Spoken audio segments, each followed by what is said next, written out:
Well, good evening, everybody, and welcome to the Fanatical Elves post-game show.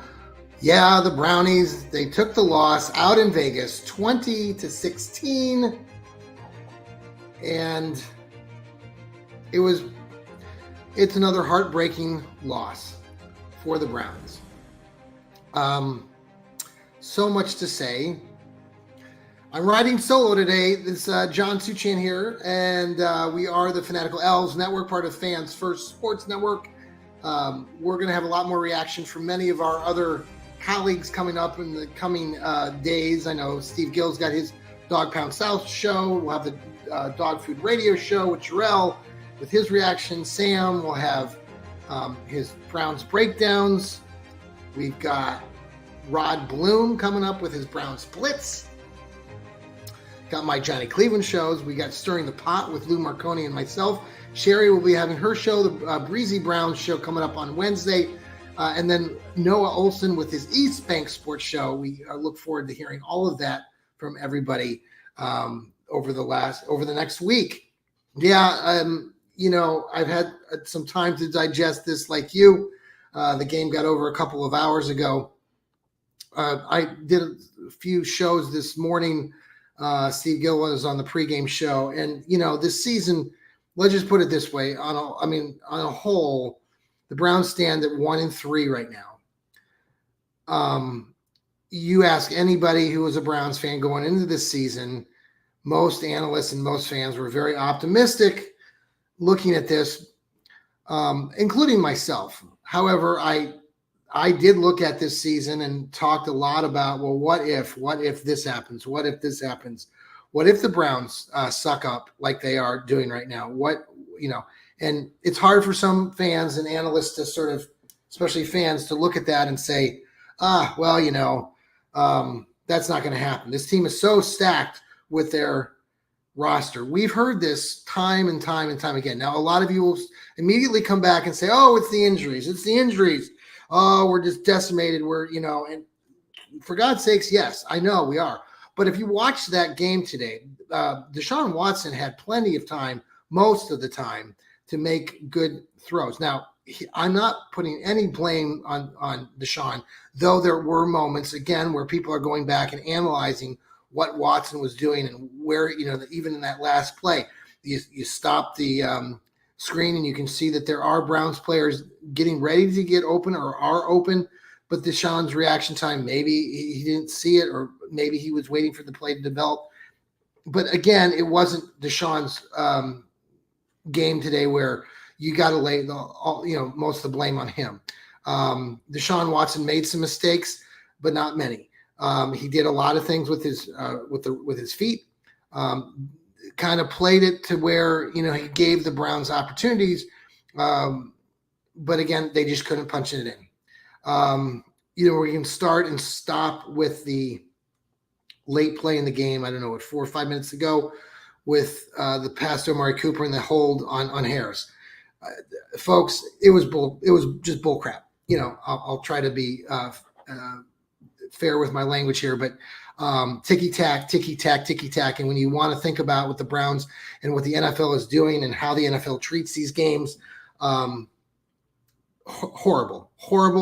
And if, I'm not a conspiracy theorist. I don't think these games are fixed, but there are moments in time like this, that moment where I never saw a flag thrown, or when it was thrown. I'd love to see the angle to show when that referee threw that flag. The euphoria was great. It was a great moment. Before that all happened, Deshaun threw the ball, got it to Amari. Amari raced down after making a dreadful mistake earlier in the game. Amari seemed to have made up for it with an 80-yard touchdown, which would have put the Browns ahead. No telling what would happen that last 3 or 4 minutes. There were so many other factors in this game. From let's just start with the defense. Yeah, the defense gave this Browns team several opportunities late in the game, but that defense played like crap in the end of the first half into the third quarter until that fumble was recovered, and they did a hell of a job of getting that recovered and taking it in. Rodney McLeod, good job on his part. But there were so many dreadful moments. That drive that the Raiders had at one point, either I think at the close of the second quarter or the beginning of the third quarter where they just went all the way down the field, and the lack of effort was just horrible again. No tackling. Jim Schwartz's defense is not elite. Jim Schwartz has been discovered, and this team plays moments, and they don't seem to be ever on the same page. To their credit, they came together a little bit toward the end and gave the Browns offense opportunities. But again, we failed. This team failed. Now, this also comes down to Kevin Stefanski. There are a lot of people talking about Kevin Stefanski again and play calling. And again, we're at a stage right now where the Browns scored 16 points, actually 10 points on offense. This team is not scoring points on offense. And after a glorious start again, think about that, folks. They scored on their opening drive. Beautiful 15-play, 70-yard drive. And we're all sarcastically going, well, there they go. The Browns scripted first drive. They scored a touchdown. Congratulations. Great job. And like clockwork, they got a field goal, which was great. But then after that, nothing.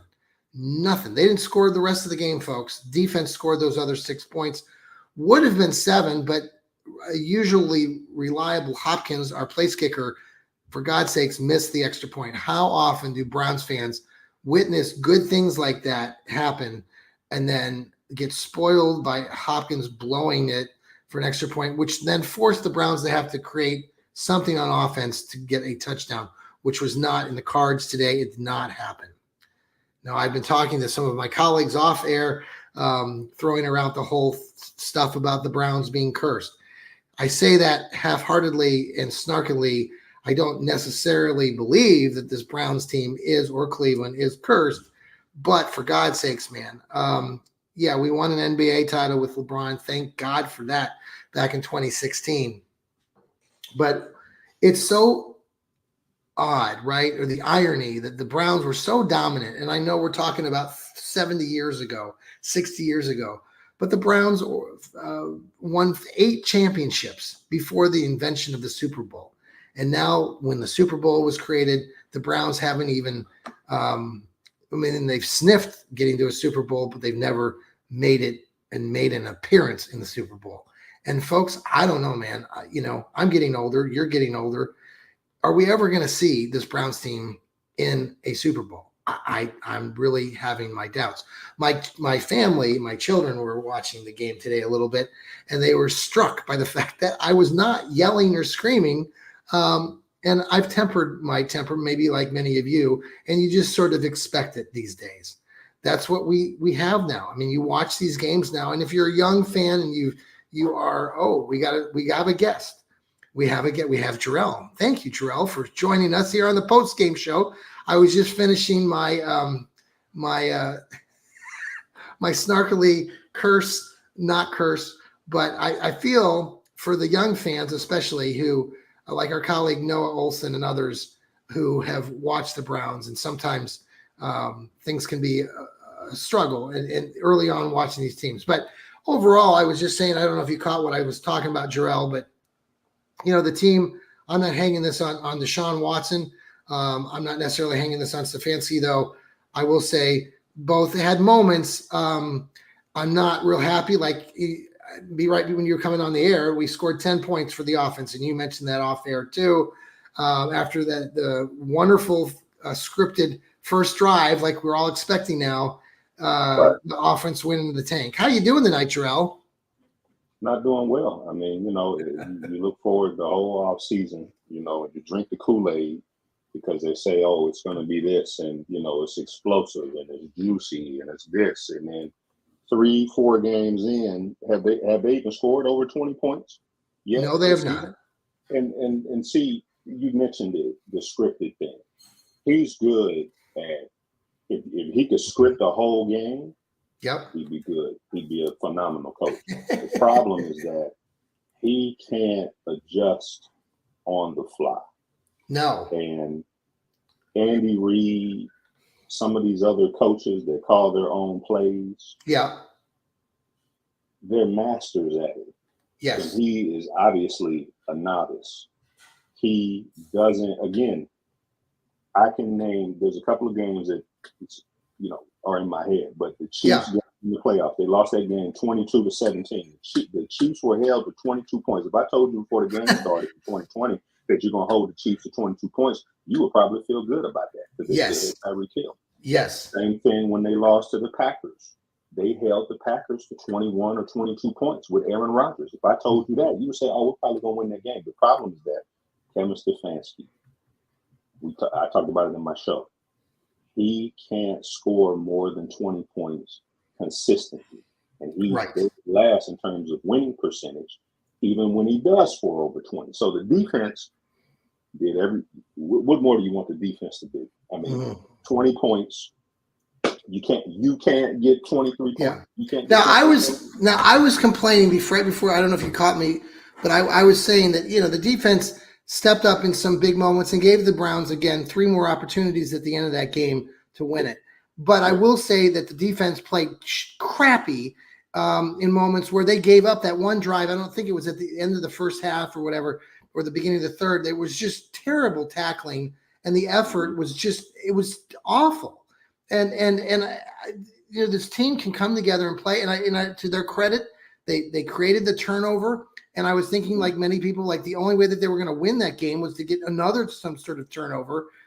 And I did also mention, and I don't think these games are fixed. I say that snarkily, but for God's sakes, I'd like to see when on that play to Coop, when the flag was thrown, because I haven't seen a replay yet of when that flag was thrown by whoever, because that was announced so late, and I don't know if the TV broadcasters just didn't see it initially on the field, but you always, as a Browns fan, you watch these games, right? And, Cooper scores, you're holding your breath for that, the dreaded flag, and lo and behold, it came out, and just tough, and you thought maybe Cooper made up for me, because people are really bashing Cooper tonight, with, ball tipped, and he should have caught the earlier one, caught a couple of tough ones.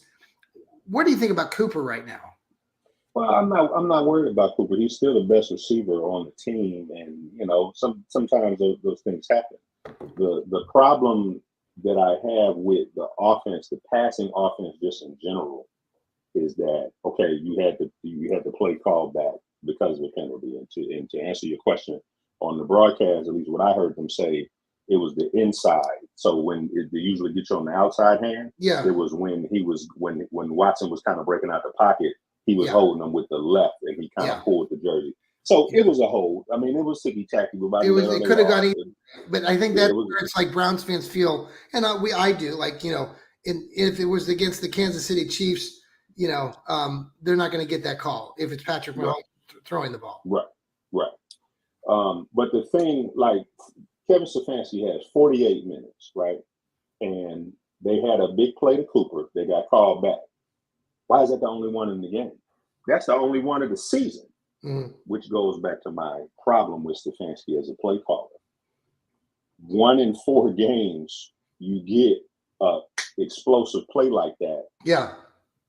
They should be dialing those up a couple of times a game, even if you're just taking shots. I bet you they're probably last in the league in drawing pass interferences. Oh, they were. I think we talked about that. Yeah, they were one of the worst passing defenses coming into this game, and then they were losing multiple players. Now Elijah Moore, supposedly Elijah Moore's dad, is being OBJ's dad. Did you see the latest post tonight? He's complaining about. No, I understand. He came out, supposedly, a lot of people have been reposting it, so I don't know if it's legit or not, but it seems legit. It has Elijah. It says it's Elijah Moore's dad. At least he says, and I don't know how much to believe in that, but he was just targeted once, and so he's complaining about that. But it's silly season, so I'm not going to take that. I'll take that with a grain of salt. But there are a lot of things that are out there right now. So where this game for you? Where did you? I mean, I sat back and I was not feeling good the whole game. I never felt to the very end that they had. Yeah, they might have had the momentum, but everything again, that if I had seen more at the beginning of the game, where they get the 10 points, but then they continue to both sides of the ball do some good things, but they didn't. There was one opportunity where Stefanski had just let Hopkins hit a 56-yard field goal to put him up 10-0. They get the ball again. It would have been a 58-yard field goal, though he decides to punt.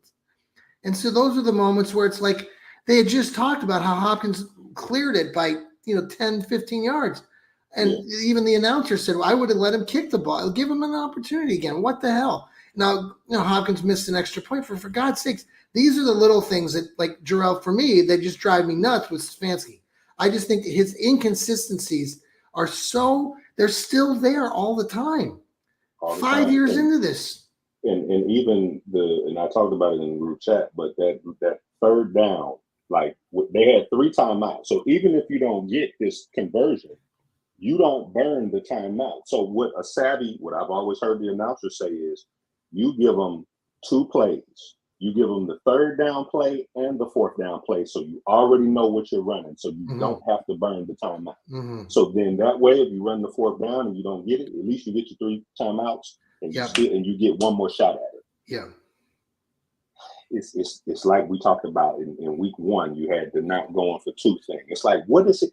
If this is supposed to be an analytics team, what analytics is he studying in crunch time? I got a little excited when I saw Ken Dorsey at the beginning of the game with a play sheet in his hand, and I thought, oh my God, are they letting him call the plays today? For some reason, I hadn't seen Stefanski yet, and so I thought, just for a split second, maybe they gave the reins to Dorsey. They need to, because I'm looking at the schedule right now, and you got the Commanders. I'm gonna be honest, I don't think they're gonna beat the Commanders. No, they're going to get blown out. They're going to get blown out. So that's probably a loss. Now, luckily, looks like the Bengals. He usually beats the Bengals. They got Philly before then. Oh, I'm sorry. So you got the Commanders and Philly. Philly just lost a bad game to Tampa. They're going to be wanting to get back in the mix. You got Commanders who got AJ Brown out. We might could get them if they still. The Commanders are playing. I'm scared to death to go play the Commanders right now. They're one of the hottest teams in football. Oh yeah. So if you're talking about Commanders, Eagles, Bengals, Ravens, Chargers, the Ravens are crushing Buffalo tonight. You're talking about potentially going. I think we're the worst team in football right now. I think we're the first. I think we're the worst team in the NFL. I think if you. I can't say that. You got a solid defense. You can't say that. And shout out to Mike K. I think he's talking about Stefanski is the weakest. Mike, here, put that in there. Yeah, put that up. I think we have the worst coach in the NFL. I think that for sure. But do I think that the worst team? No, you still got a solid top 10 defense. Another problem yes, thanks, Mike. One thing, and I want to get your thoughts on this. Why, when you had Derrick Henry, Swift, Saquon Barkley, all these running backs become free agents this past season, why didn't the Browns at least try to go after one of them instead of saying we're going to ride with Jerome Ford? Don't you think they could have used some insurance? Yeah. Well, and I know, okay, let's just go back to Jerome Ford just for a second, because I know Steve offline, we were talking to him, and he thought it was a good play call, and okay, it worked. It was a good play call where he ran around the end, and Jerome Ford has had a few of those moments. But for God's sakes, man, I was texting you guys all afternoon. Jerome Ford runs scared, or I don't know how to that's the word I come up with. He doesn't know how to hit the hole and go, and he's so indecisive. It's just drives me batty. I never feel confident when he has the ball unless he's going right through the A gap or the B gap. Other than that, when he stretches it, I'm ready for the 5-yard loss. It's just, and the fact that he got around, he has a nice burst. I thought for a second he might be able to actually take that ball and go for the touchdown for a split second. But this is where Nick Chubb is so much better than when you see someone like Jerome Ford. So I do think that, some people are saying, well, might as well not bring back Nick Chubb because our offensive line is devastated. I don't agree with that. To be honest, I don't know what you saw, Jarrell. I thought that Deshaun Watson had some time today. Yeah, I thought they played better. Now, Crosby was out, so that you could be playing with a little fool's gold there. But true. I think they looked better. The problem is that this is one of those games where last year it seems that they won a game like this, where it's kind of close, it's nip and tuck, and That's a then great point.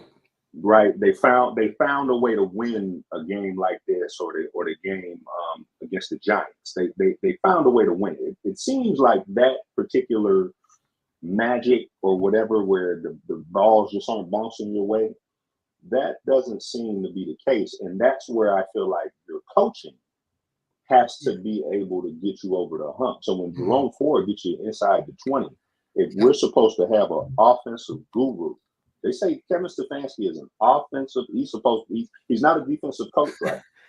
He's an offensive minded coach, right? He's a Cal Yeah. Shanahan, he's a Mike McDonald, he's a Sean McVay, he's what's the guy in Green Bay? LaFleur. These are Yep. offensive coaches based on my understanding.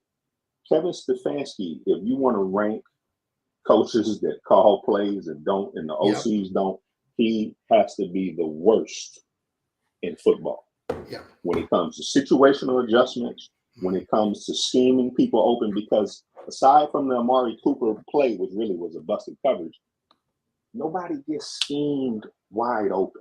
And that's I think that the thing that bothers me and that doesn't really bode well. I think this team needs a spark. And I think the spark has to come from saying to Kevin Stefanski, we've seen enough. Yeah. Dorsey calling the plays or you're out. Who said it's got to be the owner, coming from the owner that basically says we got to do this, because it really is magnifying itself. And like Mike even says, he doesn't pump up his players, but that's the motivational part of it, though, right, Jarrell? I mean, you see these moments, when things are going well, and but he's not the kind of guy, and I've heard this from a lot of other Browns fans and analysts who follow this team even nationally, and I kind of agree with them. Stefanski isn't the kind of guy that, he's a good looking guy, and people like looking at him, or women do, or but beauty pageant though. But it's not, and that's right. And I think it's really, I guess here's the other part, the whole thing that gets me, and this goes back, and I know people want to say, well, this team is so much better than it used to be, or we've made progress, and we're not 0-17 and stuff. But all I could think about going into the season, and this is why I kept mentioning it, and I know I was pissing people off, like my colleague Lou, but it's the idea that this team coming into here, you got an 11-6 record. You're coming off a great record. You're coming off a great season. You got to the playoffs again with Joe Flacco and 5 quarterbacks. And like Steve was saying earlier, there's always something that you could like about last year's team. But then you're coming into this year, and it just reminds me so much of the 2020 year again, where you come into that, you lose to the Chiefs 22-17, all this stuff. You're in the pandemic. You're coming out of that. You got that opening week game in the 2021 season against the Chiefs. I was there in attendance, and let me tell you, that game, the Browns had it in the bag. They had control of everything, every part of that game to begin the 21 season, and they laid an egg. Chubb had an uncharacteristic fumble, but then after that, it was just downhill, and then we get into the whole Stefanski stuff. And from that point on, you had the next 2 seasons that were crap. You had players like Jarvis Landry and Odell Beckham Jr., and yet you're sub 500. And so even though everything looked bright and sunny coming into this season, in my gut, I'm just like this, and it kind of gets to what you're talking about overall with Stefanski. It's like, and Jim Schwartz, even everyone's he's an elite offense. And okay, they were ranked number 1, and everyone was talking about, even in this game, like they were ranked number 1. Well, it's not number 1 now. They're at the bottom probably, and even though they played decently today, it's just this season is just spinning out of control, and I don't see it getting any better. Yeah, I think the Stefanski experiment, because our good friend Noah, he said that he would like to see Stefanski get another shot with another quarterback, and I just disagree with that, because Baker Mayfield he was a number 1 pick, regardless of if people feel like he should have been first overall. He was the first overall pick. He's now in Tampa doing this thing, and that's good for him. But he couldn't unlock Baker Mayfield, Odell Beckham, Jarvis Landry, and he had a Nick Chubb. He couldn't unlock them. They were 22, 24, whatever the rank was. And now we know there was a kind of a carousel of quarterbacks. We understand that. But, when you still had your opportunity, and I want to speak to the Flacco fans. Yeah. You had your opportunity last year in the playoffs, a team that you had beat 4 or 5 weeks prior. And you crushed them. And to use John's quote, you laid an egg. Now, who are we going to blame that on? Because Flacco threw 2 pick sixes, but Stefanski was dialing up the plays. So I don't really want to hear that, well, he hasn't had a quarterback that knows how to run his system. But my thing is, we've seen enough when these games get nip and tuck, because you're not going to blow out everybody in the playoffs. So today is an example. So do you fire Stefanski this year?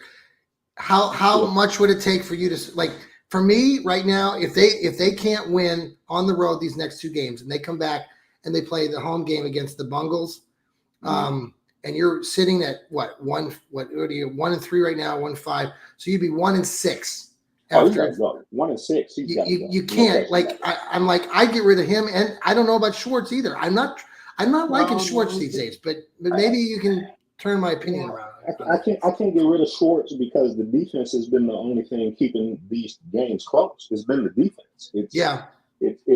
And really, and again, I won't even go so far as to say Stefanski has to be fired, but at the bare minimum, you can't call the plays anymore.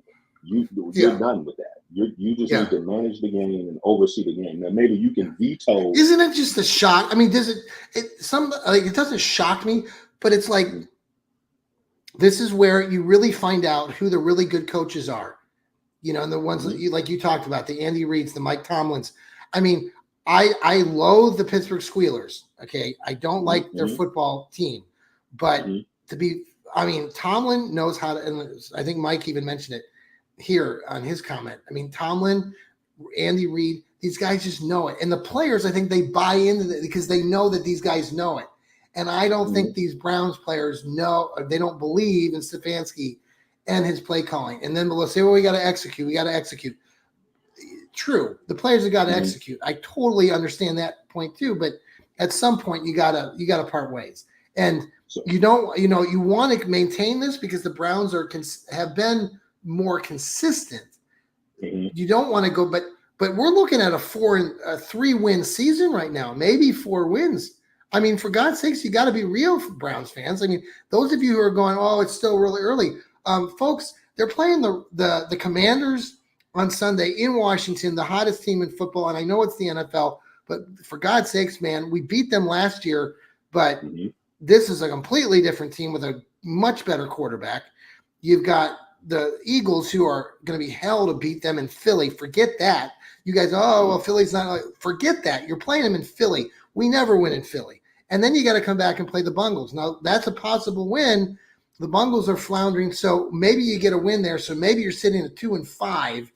I know I'm projecting a lot, and a lot of you, especially even some of my colleagues, are probably thinking that I'm nuts. I am nuts. But I don't think it's unrealistic to say that you're going to be at least one. You're going to be 1 or 6 or 2-5. I'm gonna put something I put on the screen last time. So basically, this is the under 19 points. So now Kevin Stefanski is 8-24 in games where he scores 19 or less. Yep. So again, when you're talking about, and this is what I wanted to ask you. So you see Harbaugh and Tomlin are ahead of him, right? Yep. Who is the best coach to you in the AFC North? Right. In the AFC North, Mike Tomlin. Yes. Who's the second best coach? In my opinion, I'll never say Harbaugh because I loathe Harbaughs. Okay. So who would it be then if it can't be a Harbaugh? Who would be Taylor or Stefanski? Neither. I would say Stefanski because he's better looking and he seems like he's under control, but he really doesn't. That's the other part of this. Like it's almost like a game. It's like this, this facade that some of these coaches play. Like he's looking at his Denny's menu and he acts like he's knows what he's doing. But he just doesn't he doesn't have a good feel, right? Like you talked about that last sequence at the end of the game, saving those 3 timeouts.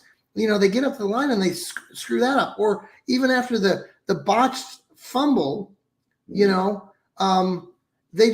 weren't ready. They weren't ready. Again, late stages of the game. I mean, how far are we? I don't know. I'm getting off. But that's coaching, and because to me it would go Tomlin or Harbaugh, whoever you want to say 1 or 2 is, and I would have to put Zach Taylor in front of them. They're both probably the same to me, but I think Zach Taylor got to a Super Bowl, right? Yeah, he did, but they didn't win it, so we're not going to put a lot of currency in that.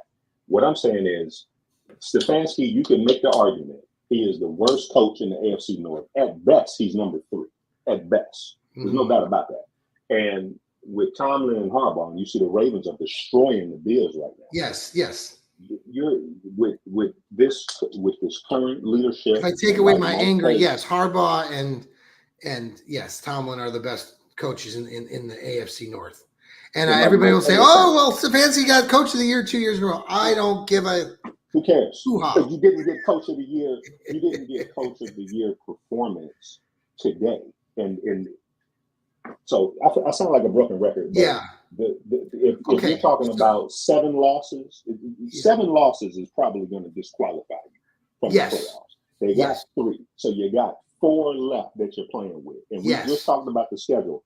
It's possible that they hit all 4 of them in the next 4 days. Yeah, absolutely. I think, yeah. Well, hey, let's pause for a real quick break here. This is our post-game show where, Jarrell and I are having one hell of a conversation. We'll be right back.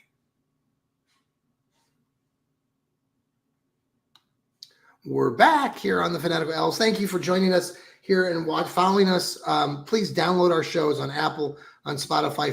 Follow us on YouTube. If you haven't subscribed to our channel on YouTube, that would be great. We make big bucks if you download us on Apple, Spotify, anywhere you can listen to podcasts.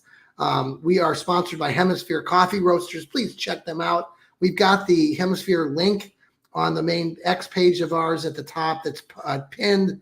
Please click on that, and Jarrell and I get 15% back if you buy this amazing coffee where they shake the hand of the coffee farmer. They they get their coffee from all over the world. Companies up in Mechanicsburg, Ohio, great little factory up there. I've been up there, really wonderful people. So please buy their coffee because it's good stuff. I'm telling you, you will never go back once you drink their coffee. Jarrell, okay, so I know we're really depressing the fans right now if they're watching. Where do we go from here? I'm going to put something else on the screen here. So this is the Jarrell is our stat guy. You got to have your stats. This is our over 20 point graphic here, and I don't know if you can take that banner off on the bottom. Yeah, let me try to take it off. Yep, just a sec. So we can almost guess, and we know every week is different in the NFL, but we can almost guess they're going to need at least 24 points to try to beat the Commanders in the event that the defense gives up that 18 to 23 point window. Yeah. And as you can see, of these coaches that we have on the graph here, Kevin Stefanski, he doesn't really cook up a lot of over 20 point games. No, he does not. If we look at the schedule, the Commanders had the potential to put 24 on your head. We know the Eagles had that potential. We know the Bengals have that potential. We know the Ravens have that potential. Mm-hmm. So the next 4 games, offensively, if your offense doesn't help the defense out, because at some point you're going to have fatigue setting in. You're going to have that's just part of it. Yeah. So at what point, to answer your question, where do we go from here?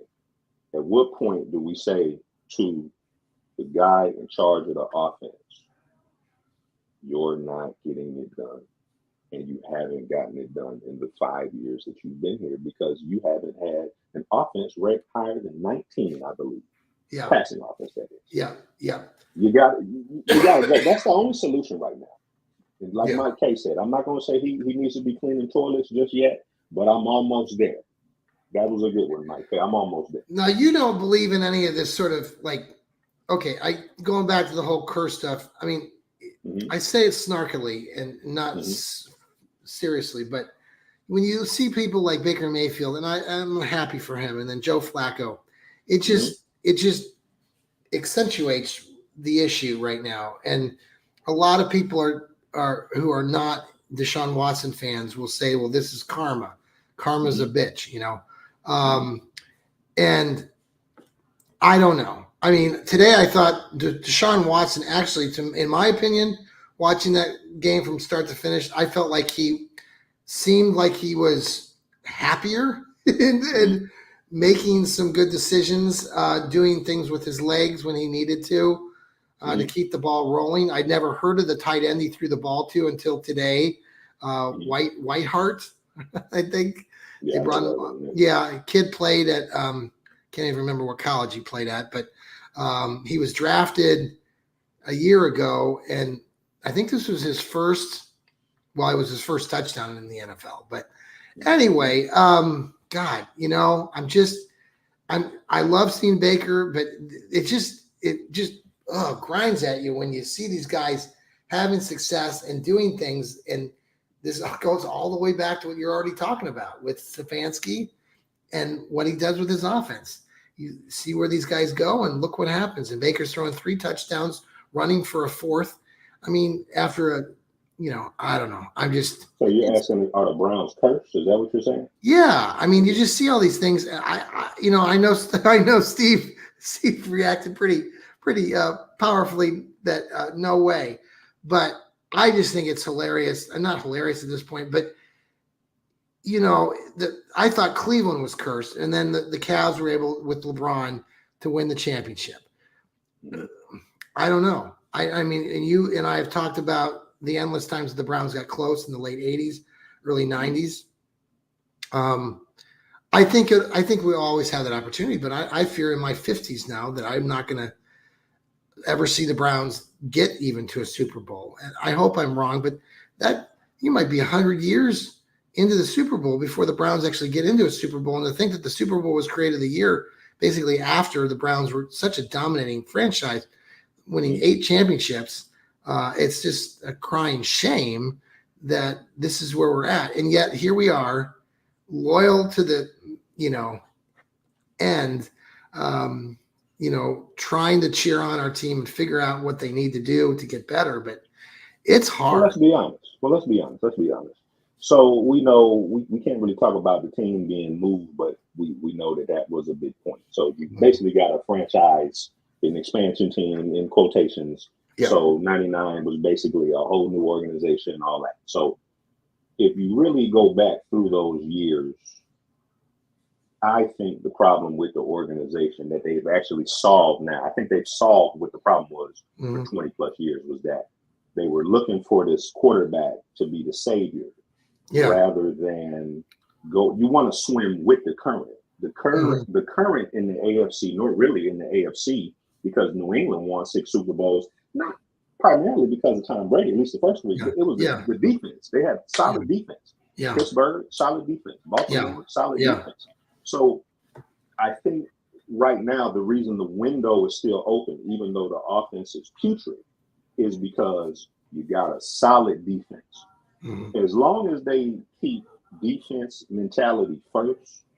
And that's why it was disappointing.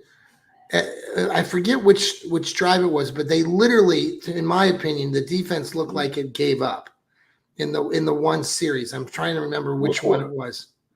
It was either the second quarter or the third quarter. When did they? There was something. I know what it was. At the beginning of the third quarter. At the beginning, remember this? The very first series that the Raiders had the ball. Alex Wright got called for a hit to the helmet on the quarterback. It was 3rd down and long. It was an incomplete pass or something, and then it gave them new life, and they went down and they took the lead on the field goal. And that was they scored a touchdown. Was it?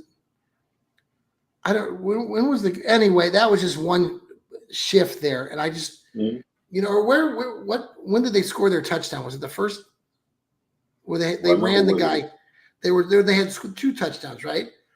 Yeah, it was 10-0, and then did they kick? I can't remember. They kicked the field goal first or scored. I can't remember. They kicked the field goal first, and it was the second touchdown where he caught the ball, and then it was just piss poor tackling by the Browns, and he just kind of walked in, and the two guys that were down at the goal line didn't even. I mean, got their hand. They were playing flag football, and I'm like, "Holy mother of God, that's just crap," you know. Yeah. I mean, I don't know if you saw the Bengals game. Jamar Chase scored a touchdown because it was piss poor tackling. I just think nowadays they don't wrap up like they used to. I think it's like hit stick, shoulder type tackles. But Jordan Hicks got hurt because he didn't wrap. You know, he got hurt in that one play. He tried to make the tackle. Remember, there was a play when he got hurt in the first half, I think. And the guy went for 10 or 20 yards running. That was the other thing. We didn't even talk about that, Jarrell. But the running game, our defense against the run game, that team was averaging 50 yards a game. Now, I know it was only 3 games, but they ran wild on us defensively. So that's where, while the defense played well, that really hurt, especially in that first half. Let's take a look at where they're ranked currently after this game. Well, they probably bumped up quite a bit. Says right now the Browns are, I don't know if it has today's game factored in because it says only 3 games, but they were 19th in team defense coming into the game, 13th against the pass. They ran for 152 yards against us today. They ran over 100 yards more than their average. Now, I granted 50 yards isn't a lot, so they're gonna come up a little bit, but the stretches just in that second and third quarter that were just god awful. Yeah, I mean, I believe in the philosophy of defense, bend but don't break. So even if you have a day where you give up close to 200, you still held them to 20 points. Your offense, at some point, you give them a touchdown. At some point, Kevin Stefanski has to go, because if I played for that defense, I'd be pissed because we're out here putting our lives on the line. Yeah, you continually ask us to bail you out. Yeah, we have to bail you out every single week. Yeah, because we give you a short field or whatever, give you a turnover. Y'all can't turn it into a touchdown or even a field goal sometimes, and then we got to come right back out here and bail you out. And in this game today, they bailed them out 2 or 3 times. It's AFC North. AFC North. Well, is going to be, because right now it's about to start, taking shape. Pittsburgh lost. It looks like Baltimore's about to win. We're sitting at 1-3 with Cincy. These next 4 weeks are going to be critical because I really do think the season can be saved or it will end. In the next 4 weeks. Yep. Well, Jarrell, I hope you have a very good night. We got some of our frustrations out in this conversation, so that's always good. Appreciate everybody listening and watching us right now. We're going to download this, so please go tune in, share this episode with your friends and family. Talk about the Fanatical Elves Network, part of Fans First Sports Network. We're a bunch of great guys who just love, and great gals too, including Sherry, who love football. We just like you. We're like you, the fans, as well. And what you're talking about is likely what we're talking about right now. So, Jarrell, have a great night. Thank you. You too. Go Brownies. Give up the play calling. Give up the play calling. Everybody in favor, say that. Give up the play calling. Yeah, I want somebody to put that on him tomorrow again at the press conference. See you, Jarrell. Go Browns.